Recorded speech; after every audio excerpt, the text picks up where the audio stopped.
Gryffindor, Slytherin, Hufflepuff, Ravenclaw, Gryffindor, Slytherin, Hufflepuff, Ravenclaw, Gryffindor, Slytherin, Hufflepuff, Ravenclaw, Gryffindor, Slytherin, Hufflepuff, Ravenclaw, Gryffindor, Slytherin, Hufflepuff, Ravenclaw, Gryffindor, Slytherin, Hufflepuff, Ravenclaw, Gryffindor, Slytherin, Hufflepuff, Ravenclaw, Gryffindor, Slytherin, Hufflepuff, Ravenclaw, Gryffindor, Slytherin, Hufflepuff, Ravenclaw, Gryffindor, Slytherin,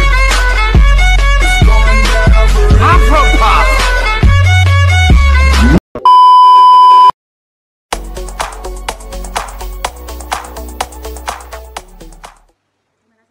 Kesempatannya, di sini saya akan menjelaskan strategi pemasaran. Strategi pemasaran menunjukkan 4 langkah utama dalam merancang strategi pemasaran yang didorong oleh nilai pelanggan. Dalam 2 langkah pertama, perusahaan memiliki pelanggan yang akan dilayani. Segmentasi pasar melibatkan pembagian pasar menjadi kelompok pembeli berbeda yang memiliki kebutuhan, karakteristik atau perilaku berbeda yang akan mungkin memerlukan strategi atau campuran pemasaran terpisah. Dalam 2 langkah terakhir, perusahaan memutuskan proposisi nilai. Bagaimana hal itu akan menciptakan nilai bagi pelanggan target, seperti diferensiasi melibatkan benar-benar membedakan penawaran pasar perusahaan untuk menciptakan nilai pelanggan yang superior. Dan positioning terdiri dari mengatur penawaran pasar untuk menempati tempat yang jelas, khas, dan diinginkan relatif terhadap produk pesaing di benak konsumen sasaran. Nah, segmentasi pasar konsumen itu apa sih? Segmentasi pasar konsumen itu adalah kegiatan yang membagi pasar yang sangat luas itu menjadi beberapa bagian sesuai dengan kebutuhan dan karakteristik konsumen. Tujuannya itu supaya perusahaan atau produk bisa mengembangkan dan melahirkan produk yang memang dibutuhkan oleh konsumen. Nah, untuk segmentasi pasar konsumen ini ada beberapa jenis. Di antaranya ada segmentasi demografis, segmentasi psikografis, dan segmentasi demografis. Ini adalah segmentasi yang paling populer daripada segmentasi yang lainnya karena demografis ini lebih mudah diatur dari segmentasi lainnya, seperti dilihat dari faktor keumumannya seperti usia, gender, pendapatan, pekerjaan, dan lain sebagainya. Misalnya nih di usia. Nah, di faktor dari usia ini bisa ditargetkan, misalnya di perusahaan A ini memproduksi launching produk baru seperti produk liptin. Nah, liptin ini biasanya ditargetkan untuk usia remaja dari umur 15 sampai 18 tahun. Nah, untuk manfaatnya sendiri dari liptin ini itu untuk manfaat dari liptin ini biasanya untuk menyegarkan bibir agar tidak pucat bibirnya. Nah, untuk selanjutnya ada segmentasi psikografis. Segmentasi psikografis ini dikelompokkan atas dasar kesukaan dan ketertarikan mereka pada produk tertentu. Nah, untuk selanjutnya ada segmentasi perilaku. Segmentasi perilaku ini dikelompokkan ditinjau dari perilaku terhadap produk yang ditawarkan. Nah, ukuran segmentasi perilaku ini adalah biasanya dilihat dari pengetahuan, loyalitas, idealisme, serta respon konsumen. segmentasi pasar bisnis dan segmentasi pasar internasional. Untuk yang pertama yaitu mengenai segmentasi pasar bisnis. Segmentasi pasar bisnis yaitu merupakan suatu kelompok beli yang memiliki perbedaan kebutuhan, karakteristik, dan perilaku dalam suatu pasar. Bisnis itu meliputi beberapa variabel. Yang pertama ada segmentasi geografi, dan yang kedua ada segmentasi karakteristik operasi, yang ketiga ada segmentasi pendekatan pembelian, yang keempat ada segmentasi faktor-faktor situasional, yang kelima ada segmentasi pribadi. Di sini saya akan menjelaskan mengenai manfaat segmentasi pasar. Ada 8 manfaat nih rekan-rekan. Yang pertama, pasar lebih mudah dibedakan. Kemudian yang kedua, pelayanan lebih baik. Yang ketiga, strategi pemasaran lebih terarah dan terkontrol. Dan yang keempat, ada penemuan peluang baru. Yang kelima yaitu faktor penentu desain. Yang keenam, strategi komunikasi lebih efektif. Dan yang ketujuh yaitu melihat kompetitor di segmen yang sama. Dan yang ke-8, melakukan evaluasi target dan rencana bisnis. Baik, selanjutnya saya akan mempresentasikan tentang prosedur melakukan segmentasi pasar. Nah, ada 3 prosedur yang dilakukan dalam segmentasi pasar. Untuk yang pertama yaitu ada tahap survei, yang kedua ada tahap analisis, dan yang ketiga ada tahap pembentukan. Baik, di sini saya akan menjelaskan tentang segmentasi pasar internasional. Untuk yang pertama yaitu ada variabel yang meliputi segmentasi pasar internasional ini. Yang pertama ada segmentasi lokasi geografis, yang kedua ada segmentasi budaya, yang ketiga ada segmentasi faktor politik dan peraturan, dan yang keempat ada segmentasi faktor ekonomi. Contoh dari segmentasi pasar internasional ini yaitu segmentasi pasar Coca-Cola. Secara geografis, Coca-Cola menjual produk minuman tertentu yang hanya ada di Jepang, yaitu seperti contohnya Sokebika dan Lactia. Kemudian, pada segi segmentasi psikografi, Coca-Cola memiliki jenis varian yang berbeda-beda, yaitu contohnya Coca-Cola Zero, yaitu yang diproduksi dengan rendah kalori dan ini diperuntukkan bagi orang-orang yang ingin menerapkan hidup sehat. Kemudian, Coca-Cola juga membagi segmentasi pasarnya ke dalam segmentasi demografis, di mana yaitu remaja baik laki-laki maupun perempuan dari rentang usia 15-21 tahun. Selanjutnya saya akan menjelaskan tentang syarat-syarat segmentasi pasar yang efektif. Yang pertama, measurable atau terukur. Artinya, segmen-segmen yang telah ditentukan oleh perusahaan itu harus dapat membantu perusahaan dalam mengukur daya beli konsumen. Kemudian yang kedua ada accessible atau dapat diakses. Artinya, segmen-segmen tadi itu harus mudah untuk dijangkau dan diakses untuk pelayanannya. Kemudian yang ketiga ada substansial, artinya cukup besar, yakni segmen-segmen dalam pasar yang telah dipilih oleh perusahaan itu harus memiliki target pasar yang cukup besar. Kemudian yang keempat ada differentiable, artinya segmen itu harus dapat dibedakan, dapat dipisahkan ke dalam segmen-segmen atau kelompok-kelompok yang memiliki sifat yang berbeda. Kemudian yang terakhir ada actionable atau dapat ditindaklanjuti. Artinya, segmen-segmen pasar tersebut itu harus dilayani atau ditindaklanjuti oleh sumber daya yang dimiliki oleh perusahaan kita pasar. Jadi, perusahaan yang sekarang itu harus dapat mengevaluasi berbagai segmen dan memutuskan berapa banyak dan segmen-segmen mana yang dapat dilayani dengan baik. Jadi, yang pertama caranya yaitu dengan mengevaluasi segmen pasar. Jadi, dalam mengevaluasi segmen pasar itu perusahaan harus memperhatikan 3 faktor. Yang pertama, ukuran segmen dan pertumbuhan, kemudian daya tarik struktural segmen, dan yang ketiga tujuan serta sumber daya perusahaan. Nah, yang pertama, perusahaan itu ingin memilih segmen yang memiliki ukuran dan karakteristik pertumbuhan yang tepat. Tetapi ukuran dan pertumbuhan yang tepat ini adalah masalah relatif. Jadi, segmen terbesar dengan pertumbuhan tercepat itu tidak selalu menjadi yang paling menarik bagi setiap perusahaan. Nah, seperti perusahaan yang lebih kecil itu mungkin tidak memiliki keterampilan dan sumber daya yang dibutuhkan untuk melayani segmen yang lebih besar. Makanya mereka itu menargetkan segmen yang lebih kecil dan kurang menarik. Namun secara absolut itu berpotensi lebih menguntungkan bagi mereka. Kemudian yang kedua itu perusahaan itu harus memeriksa faktor struktural utama yang mempengaruhi daya tarik segmen untuk jangka panjang. Misalnya yaitu sebuah segmen itu kurang menarik jika sudah memiliki banyak pesaing yang kuat dan agresif, atau jika pendatang baru mudah masuk ke dalam segmen tersebut. Nah, keberadaan produk pengganti itu berpotensial dapat membatasi harga dan keuntungan yang dapat diperoleh dalam suatu segmen.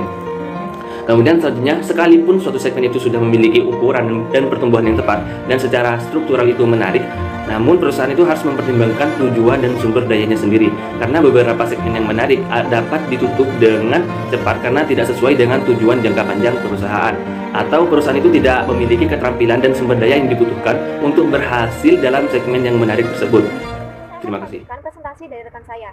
saya akan menjelaskan mengenai bagaimana cara memilih segmen pasar sasaran. Setelah mengevaluasi segmen yang berbeda-beda, perusahaan harus memutuskan segmen mana dan berapa banyak yang akan ditargetkan.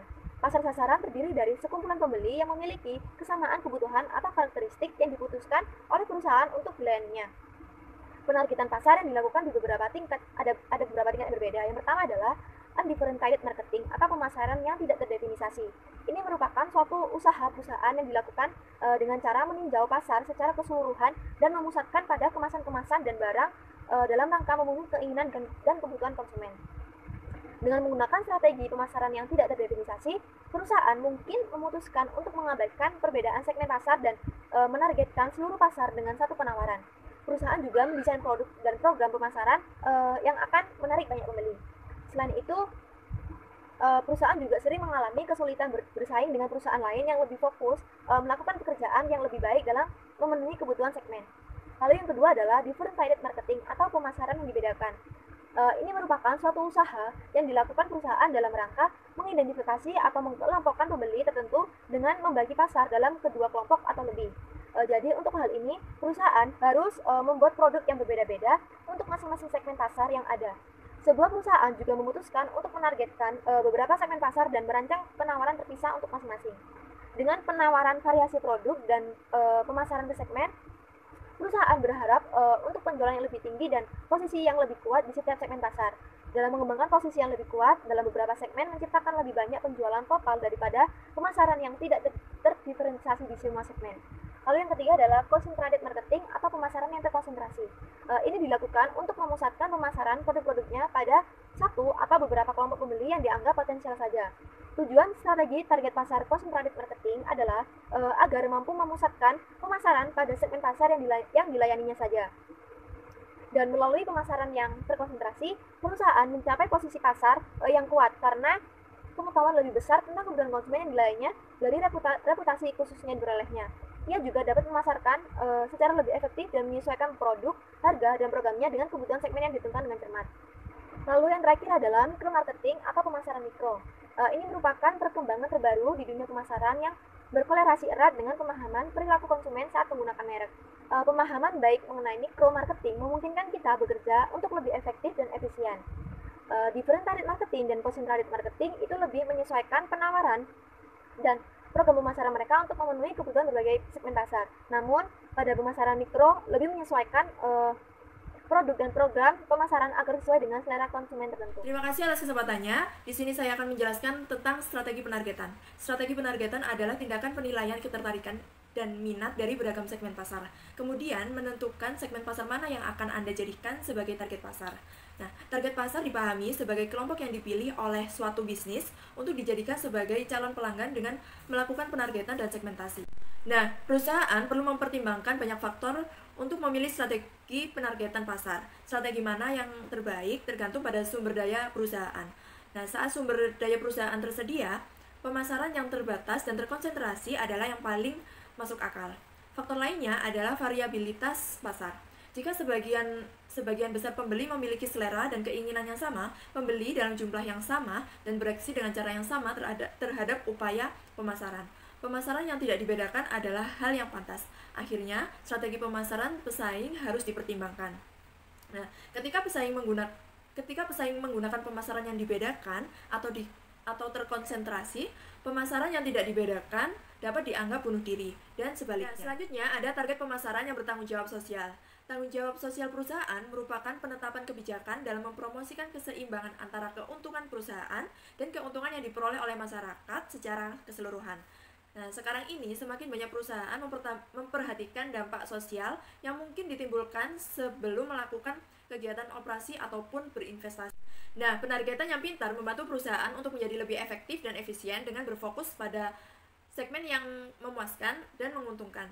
Penargetan juga menguntungkan perusahaan konsumen melayani kelompok konsumen tertentu dengan penawaran yang disesuaikan dengan cermat untuk kebutuhan mereka. Namun, pemasaran target terkadang menimbulkan kontroversi dan kekhawatiran. Masalah terbesar biasanya melibatkan penargetan konsumen yang rentan atau kurang beruntung dengan produk yang kontroversial atau berpotensi berbahaya. Misalnya saja, rantai makanan cepat saji yang telah menimbulkan kontroversi selama bertahun-tahun karena godaan mereka yang menargetkan konsumen minoritas dalam kota. Mereka dituduh menawarkan makanan tinggi lemak dan syarat garam kepada penduduk kota berpenghasilan rendah yang jauh lebih memungkinkan untuk makan. Baik, selanjutnya saya akan menjelaskan tentang peta posisi. Dalam merencanakan strategi diferensiasi dan pemosisian, mereka pemasar seringkali menyiapkan peta pemosisian perseptual yang menunjukkan persepsi konsumen tentang merek mereka versus persepsi produk pesaing pada dimensi pembelian yang penting. Seperti pada gambar 7.3 yang ada di PPT di atas, menunjukkan peta pemosisian untuk pasar SUV mewah besar AS.26. Posisi setiap lingkaran pada peta menunjukkan pemosisian yang dirasakan merek pada dua dimensi, harga dan orientasi, dalam kurung kemewahan versus kinerja. Ukuran setiap lingkaran menunjukkan pangsa pasar relatif merek. Karenanya, pelanggan memandang Cadillac Escalade yang memimpin pasar sebagai SUV mewah dengan harga sedang, besar dan mewah dengan keseimbangan antara kemewahan dan performa. Escalade diposisikan pada kemewahan perkotaan, dan dalam kasusnya, performa mungkin berarti performa tenaga dan keselamatan. Anda tidak akan menemukan petualangan off-road dalam iklan Escalade. Sebaliknya, Range Rover dan Land Cruiser diposisikan pada kemewahan dengan nuansa performa off-road. Misalnya, Toyota Land Cruiser dimulai pada tahun 1951 sebagai kendaraan bergerak 4 roda. Land Cruiser telah mempertahankan posisi petualangan dan kinerja ini, tetapi dengan kemewahan yang ditambah. Baik, selanjutnya saya akan menjelaskan tentang memilih strategi diferensiasi dan positioning. Beberapa perusahaan merasa mudah untuk memilih strategi diferensiasi dan positioning. Misalnya, perusahaan yang terkenal dengan kualitas di segmen tertentu akan mengejar posisi ini di segmen baru jika ada cukup pembeli yang mencari kualitas. Tetapi dalam banyak kasus, 2 atau lebih perusahaan akan mengejar posisi yang sama. Kemudian masing-masing harus mencari cara lain untuk membedakan dirinya. Setiap perusahaan harus membedakan penawarannya dengan membangun paket manfaat unik yang menarik bagi kelompok substansial dalam segmen tersebut. Pemosisian merek harus memenuhi kebutuhan dan preferensi pasar sasaran yang ditentukan dengan baik. Misalnya seperti yang dibahas dalam cerita pembuka bab, meskipun Dunkin Donuts dan Starbucks adalah kedai kopi dan makanan ringan, mereka menargetkan pelanggan yang sangat berbeda, yang menginginkan hal yang sangat berbeda dari penjual kopi favorit mereka. Adapun tugas diferensiasi dan pemosisian terdiri dari 3 langkah: mengidentifikasi serangkaian keunggulan kompetitif yang membedakan untuk membangun posisi, memilih keunggulan kompetitif yang tepat, dan memilih strategi pemosisian secara keseluruhan. Perusahaan kemudian harus secara efektif mengkomunikasikan dan memberikan posisi yang dipilih ke pasar. Terima kasih. Baik, yang selanjutnya saya akan menjelaskan tentang kemungkinan perbedaan nilai dan keunggulan kompetitif. Nah, sejauh perusahaan dapat menempatkan dan memposisikan dirinya sebagai pemberi nilai pelanggan yang superior, maka perusahaan tersebut akan memperoleh keunggulan kompetitif. Nah, yang dimaksud dengan nilai pelanggan superior di sini adalah kemampuan perusahaan dalam menawarkan produk dengan persepsi kualitas atau manfaat jauh di atas persepsi harga atau pengorbanan. Atau dengan kata lain adalah ketika pelanggan merasa bahwa produk yang dijual perusahaan tersebut memberikan mereka utilitas atau manfaat atau nilai kegunaan jauh di atas atau lebih tinggi daripada produk yang dijual oleh perusahaan pesaing mereka. Nah, untuk mempertahankan produk atau jasa layanan yang ditawarkan sebuah perusahaan dapat menggunakan cara efektif melalui strategi diferensiasi.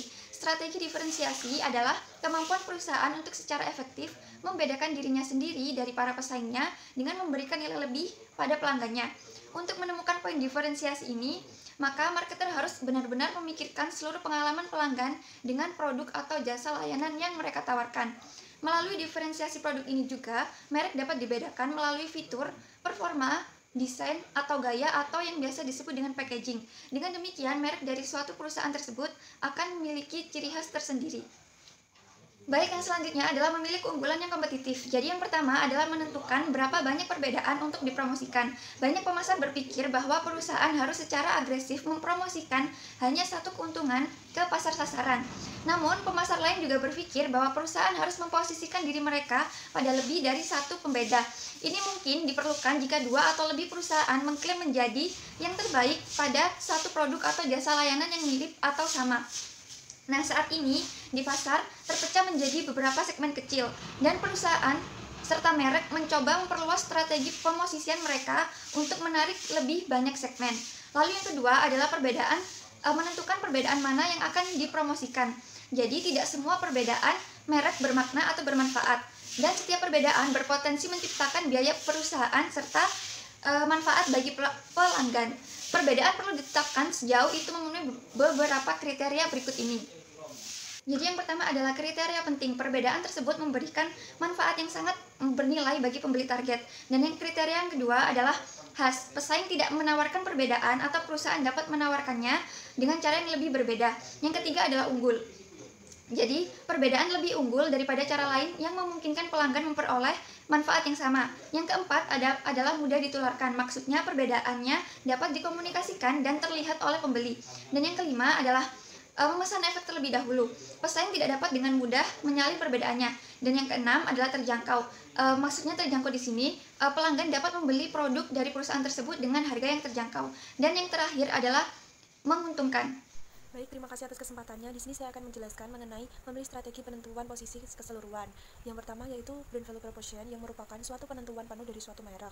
Nah, value proposition sendiri adalah suatu nilai atau manfaat yang ditawarkan oleh suatu perusahaan pada masyarakat. Nah, pada dasarnya ini tidak ada perusahaan yang tidak menawarkan sebuah solusi. Semuanya itu tergantung dengan kebutuhan, namun yang paling penting adalah suatu permintaan dari pasar yang dapat dijawab oleh suatu bisnis tersebut atau suatu perusahaan tersebut. Maka dari itu sangat diperlukan adanya value proposition dalam bisnis agar bisa terus berjalan dan bisa mendapatkan keuntungan. Nah, untuk memposisikan perusahaan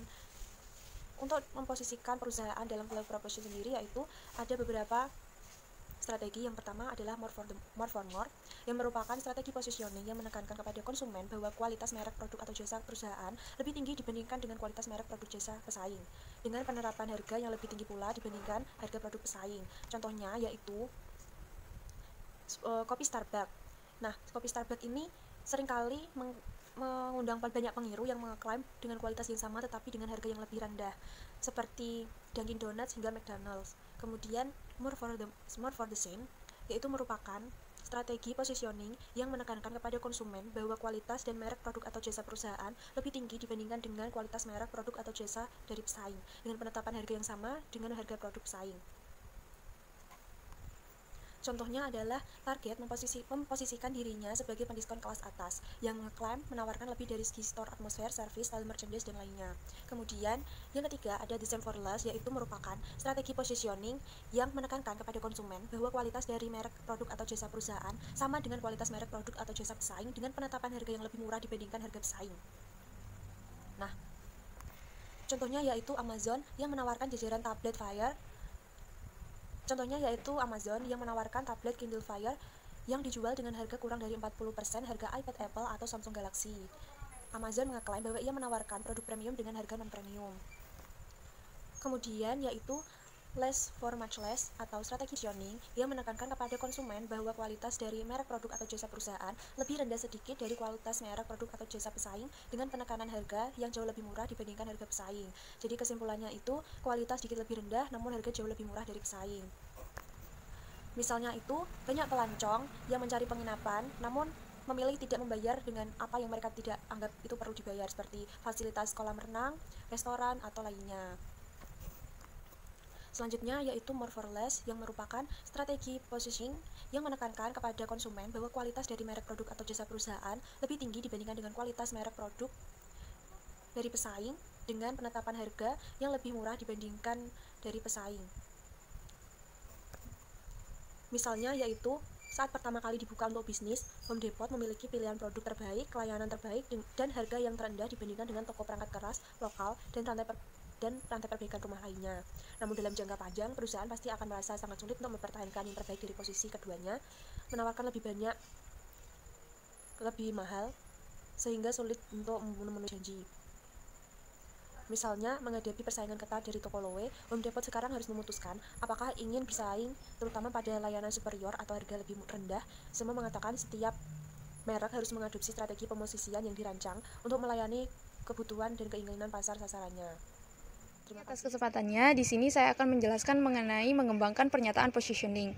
Perusahaan dan posisi brand harus diringkas dalam pernyataan positioning.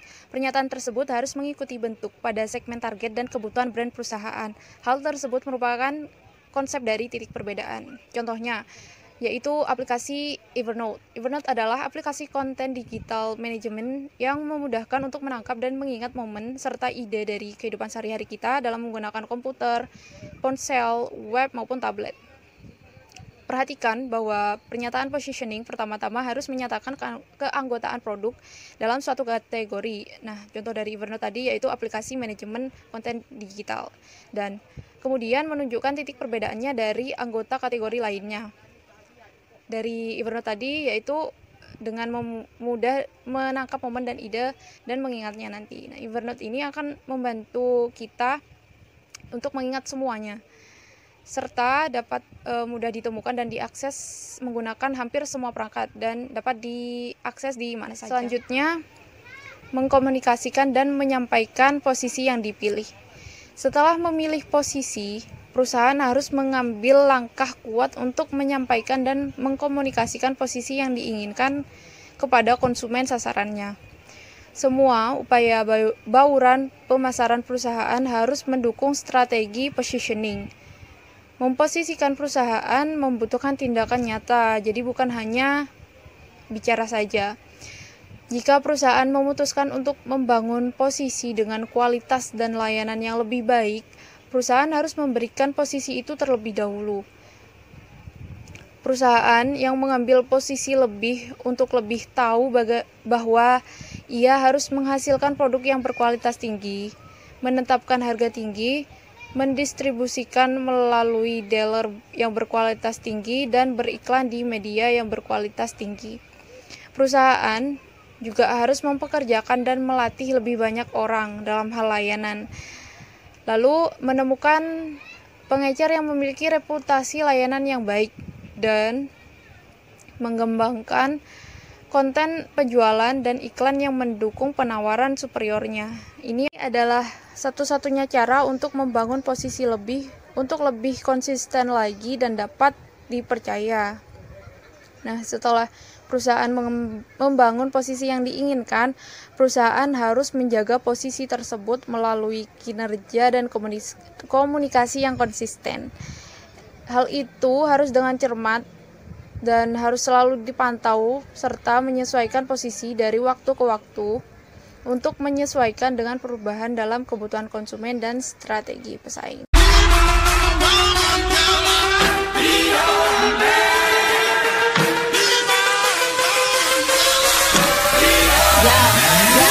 Whole crew got the juice, yo came the truth. My screams is the proof, them other dudes get the juice. So when I speed in the coupe, leaving this interview. Don't forget to like, comment, subscribe, and share. Enjoy your day, happy people.